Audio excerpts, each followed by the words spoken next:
Hi! ಇನ್‌ಸ್ಟಂಟಾಗಿ ಏನಾದರೂ ತಿನ್ಬೇಕು ಅನ್ಸಂದಾಗ ಅನ್ನ ಉಳ್ದೋಗಿದೆ ಅಂತಂದಾಗ ನಾವು ಪಟ್ ಅಂತ ಮಾಡೋಂಥ ರೆಸಿಪಿ ಅಂದರೆ ಎಗ್ ರೈಸು. ಇದು ಟೇಸ್ಟಿಯಾಗಿ ಯಾವ ಥರ ಮಾಡ್ಕೊಳ್ಳೋದು ಅಂತ ನೋಡೋಣ. ಒಂದು ಪ್ಯಾನ್‌ಗೆ ಒಂದೆರಡು ಟೇಬಲ್ ಸ್ಪೂನ್ ಆಗಷ್ಟು ಎಣ್ಣೆನ ಸೇರಿಸ್ಕೊಂಡು, ಒಂದು 4 ಮೊಟ್ಟೆನ ಹೊಡ್ಕೊಂಡು ಸೇರಿಸ್ಕೊಳ್ತಾ ಇದ್ದೀನಿ.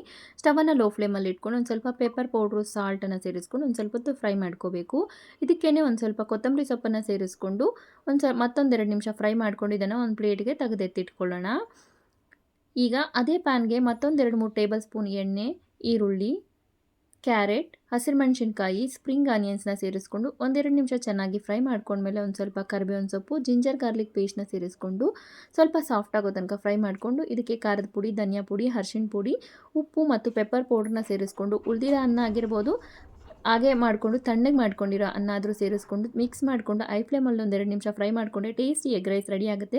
ವಿಡಿಯೋ ಇಷ್ಟ ಆಗಿದ್ದಲ್ಲಿ ಲೈಕ್ ಮಾಡಿ, ಶೇರ್ ಮಾಡಿ, ಚಾನಲ್‌ನ ಸಬ್ಸ್ಕ್ರೈಬ್ ಮಾಡಿಕೊಳ್ಳಿ. ತುಂಬ ಟೇಸ್ಟಿಯಾಗುತ್ತೆ. ಮಿಸ್ ಮಾಡದೆ ಟ್ರೈ ಮಾಡಿ. Thank you so much.